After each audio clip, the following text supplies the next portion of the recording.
अस्सलाम वालेकुम नाज़रीन, मैं हूं असद अली तूर अपने प्रोग्राम असद तूर अनसेंसर्ड के साथ। आज जो हम आपको खबरें देंगे, एक तो ये है कि कल जो वीना मलिक साहिबा ने वसीम बदामी साहब के साथ उनके इंटरव्यू का क्लिप वायरल हुआ है, वो एडिटेड है। और उस एडिटेड क्लिप से जितना समझ आ रहा है वो बड़ा खौफनाक इंकशाफ है। हम उस पर बात करेंगे और इसके अलावा हम बात करेंगे आज जो टीएलपी के लिए जो वज़ीर इमरान खान ने अब जो कुछ मांगा कल कौमी सलामती कमेटी के इजलास में, उस पर किस तरह से उनको कहा गया कि आप तहरीरी तौर पर मांगें और फ़ौज का इस्तेमाल किस तरह से हो सकता है, क्या army chief general Qamar Javed Bajwa ने वज़ीर इमरान खान को बताया, इस पर भी हम आपको बताएंगे। तो चलिए सबसे पहले हम आगाज़ करते हैं आज गुफ्तगू का वीना मलिक साहिबा से। वीना मलिक साहिबा कल वसीम बदामी साहब के उस प्रोग्राम में आई और वसीम बदामी बड़े स्मार्ट एंकर हैं, तो उनको क्रेडिट देना चाहिए कि उन्होंने वीना मलिक साहिबा से ये उगलवाया कि जो कुछ वो ट्वीट कर रही हैं, जो ज़ुबान वो गलीज़ किस्म की इस्तेमाल करती हैं अपने ट्वीट्स में, वो उनके अपने लिखे हुए ट्वीट्स नहीं हैं। वो तो अजमत सईद शेख साहब को भी नहीं जानती जिसके हक में वो ट्वीट्स कर रही होती हैं। उनको ये नहीं पता कि वो न्यूज़ है क्या जिसको वो ट्वीट कर रही होती हैं, कि वो पाकिस्तानी सियासतदानों को, एक्टिविस्ट को, सहाफ़ियों को क्यों गालियाँ दे रही होती हैं। वो खुद नहीं दे रही होती, इनको कोई लिख के दे रहा होता है। इससे पहले भी एक इसी तरह की शख्सियत थी, हैं बल्कि एंकर, जिनको रिसर्चर बकौल उनके लिख के देता था आर्टिकल्स, और वही रिसर्चर एक और को भी आर्टिकल लिख के देता था, तो दोनों एक ही आर्टिकल छापती रहती थी। वो भी सामने आया था। अब देखिए कि इस मुल्क का बेड़ा गर्क किसने किया फिफ्थ जनरेशन वार के नाम पे। कौन है जो आते हैं वीडियोस करते हैं कि जी ये फलां जो एंकर हैं इनका तो इंडिया से ताल्लुक है, इनके इंडिया से आईपीज हो रहे होते हैं मैनेज, ये जी फलां एंकर हैं, ये तो इन्होंने खुदा न खास्ता ब्लास्फेमी कर दी है, ये मज़हब के कार्ड खेलते हैं ये वीलॉगर्स। वो कौन से वीलॉगर्स हैं आप देखिए ना, जो ये इल्ज़ामात लगा रहे हैं। और फिर ये वीलॉगर्स किन के साथ, किन हमारे फौजी जर्नलों के साथ खड़े तस्वीरें बनवाते देखे जाते हैं। अभी एक की लेफ्टिनेंट मेजर जनरल बिलाल वो बाबर इफ्तिखार के साथ तस्वीर थी आईएसपीआर में। क्यों इनको ये तमाम एक्सेस हैं? कौन इनको ऑन करता है? कौन बताता है कि हम सुबह शेव करते हुए आपको देखते हैं? हमारे वीलॉग्स तो नहीं देखे जाते, इनके क्यों देखे जाते हैं? इनके खिलाफ कभी क्यों कोई एफआईए की एप्लीकेशन नहीं, एफआईए ने क्यों प्रोसीड की, बावजूद इसके कि ये लोगों की जिंदगियां खतरे में डालते हैं, उन पर ब्लास्फेमी के इल्ज़ाम लगाकर, ये लोगों की जिंदगियां खतरे में डालते हैं, उन पर इंडिया का एजेंट होने का इल्ज़ाम लगाकर, और ये दंदनाते फिरते हैं, ये हमें गालियां देते हैं, माँ बहन की नंगी गालियां देते हैं। क्यों?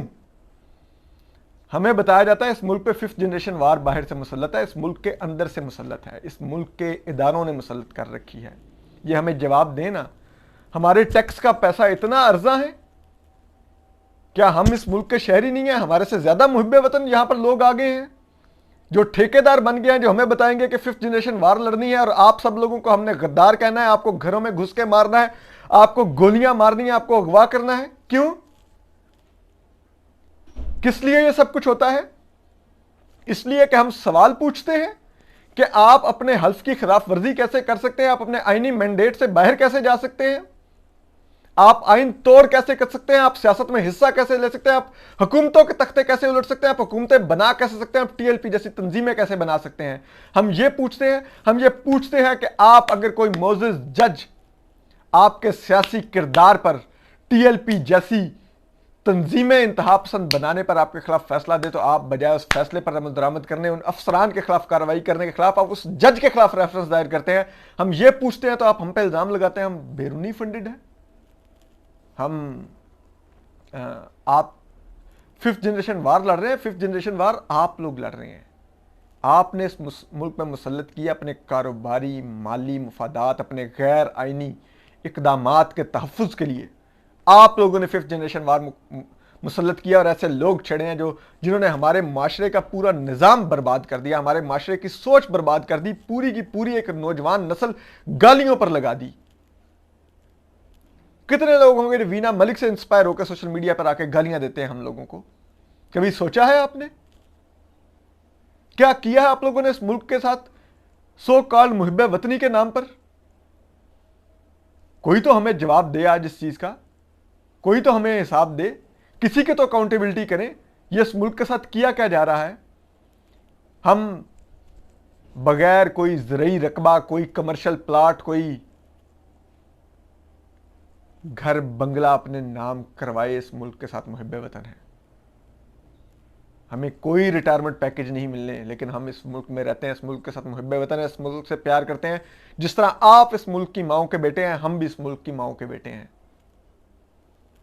जब हमारे साथ हमारे खिलाफ ये मुहिम आप चलाते हैं, हमें जब आप फ्रिवलिस केसेस में FIA में समन करवाते हैं, वहाँ पे हमें हरास करवाते हैं, तो हमारी माएँ भी उतनी अजियत में होती है जितना आप के साथ अगर खुदा ना खास्ता कभी कुछ बुरा ना हो तो आपकी माएँ अजियत में होंगी। लेकिन आपने कभी ये नहीं सोचा, क्योंकि आपके आगे आपका माली मुफाद है। अकाउंटेबिलिटी करनी है तो कीजिए ना आसिम बाजवा की, कहां से बनाई उसने जायदादें? किसी ने पूछा आज तक आप लोगों में से उससे? कहां से उसके बेटों ने बिजनेस एम्पायर खड़ी की बाहर? कोई जवाब देना हमें। वो बेदिया रोड के ऊपर फार्म हाउस लेकर राहील शरीफ क्यों जाके आज अरबियों के जूते चाट रहा है वहां पर सऊदी अरब में? किसी ने मांगा तो किस लिए फिर उसने यहां पे बेदिया रोड पर 4 अरब रुपए का फार्म हाउस लिया रिटायरमेंट के बाद? हम ये सवाल क्यों ना पूछे? फिर आप हमें कहते हैं हम 5th जनरेशन वार लड़ रहे हैं।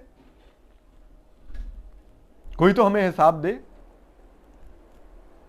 इसी तरह अब हम TLP के ऊपर भी आ जाते हैं। जो TLP बनाई गई है इस मुल्क के अंदर, जो TLP जिस तरह से दंदना रही है सड़कों के ऊपर, ये हमेशा आप देखिए ये वही TLP है। इस तरह जब आर्मी चीफ जनरल कमर बाजवा के ऊपर झूठे मजहबी इल्जामात लगाए, उनके खिलाफ झूठा मजहबी प्रोपेगेंडा किया, तो सिर्फ पंजाब पुलिस ने लपेट लिया था आज से 2 साल पहले इनको। खादिम रिजवी साहब को भी मदरसे से पंजाब पुलिस उठा के लेगी, बाकी मदरसों से भी इनके तमाम लोग पुलिस उठा के लेगी। कोई नहीं पूछ सका, कोई TLP रेजिस्ट नहीं कर सकी। क्यों? क्योंकि तब इनके पीछे किसी का दस्ते शफकत नहीं था।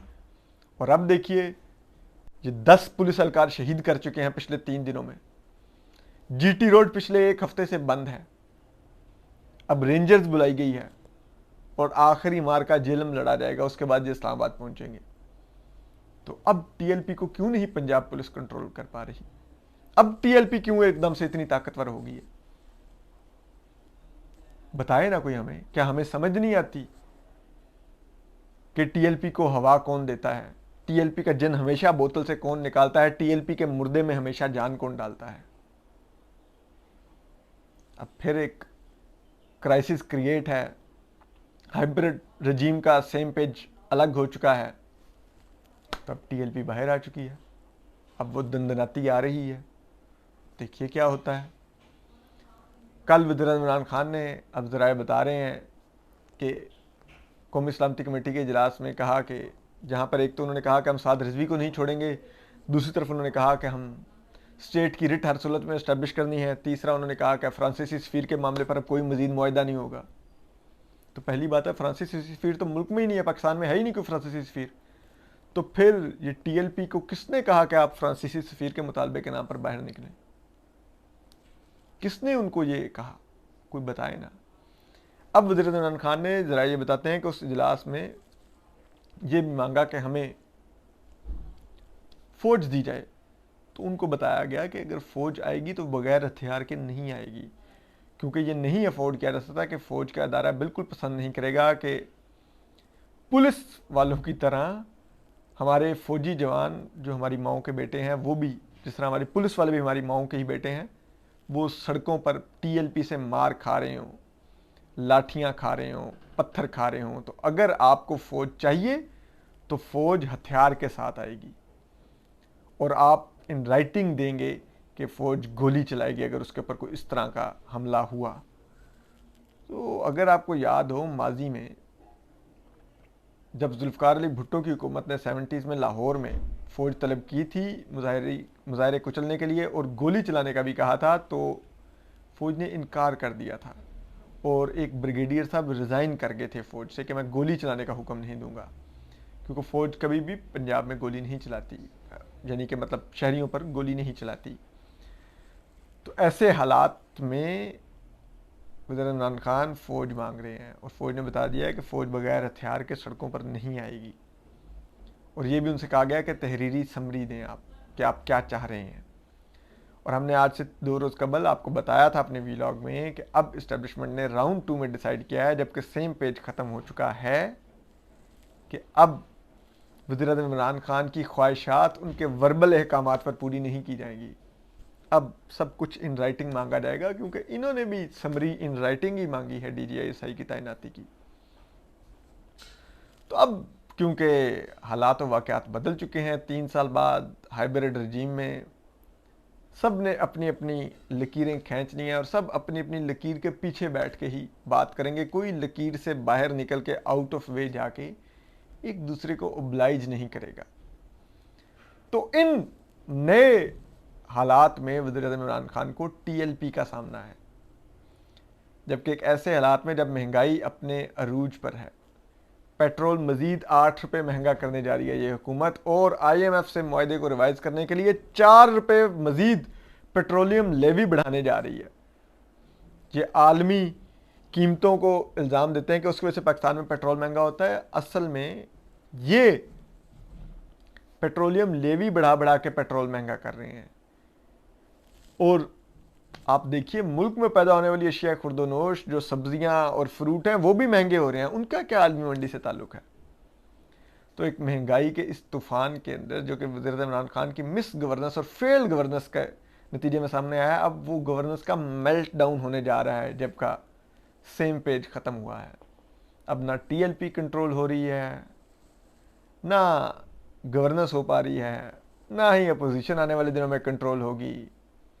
और फिर आहिस्ता आहिस्ता मामला, ये जो फिल्म लगाई गई थी सिनेमा हाउसेज में, अब ये फिल्म डब्बे में बंद होने जा रही है। अब ये फिल्म डब्बा फिल्म कहलाएगी, क्योंकि ये एक्सपेरिमेंट सब कुछ फेल हुआ है, और जिन्होंने किया है कभी तो कोई उनसे भी पूछेगा। पता नहीं कब पूछेगा, लेकिन चले देखते हैं। हम आपको आने वाले दिनों में इस मेल्ट डाउन ऑफ गवर्नेंस पे मज़ीद अपडेट्स देंगे। इस सेम पेज में क्या हो रहा है आपको अपडेट देंगे। आज जेहलम में हतमी लड़ाई होगी TLP से, देखते हैं रुकती है कि नहीं। अगर ना रुकी तो इस्लामाबाद पहुंचेगी, जिसके 90% चांसेस हैं वो इस्लामाबाद पहुंचेंगे। साद रिजवी साहब से मिन्नतें तरले किए जा रहे हैं, वज़ीर दाखिला शेख रशीद साहब भी कर रहे हैं। वो इस्लामाबाद में एक रेस्ट हाउस में वजह से रिहाइश पजीर हैं।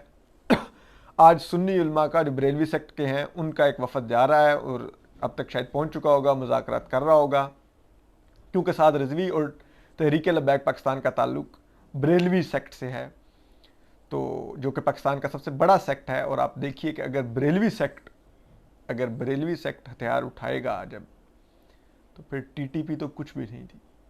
और अब सोचिए किन्होंने ये पॉलिसी बनाई है कलेक्शन को मैनिपुलेट करने के लिए, बरेलवी सेक्ट को इंतहा पसंद की तरफ लाने के लिए।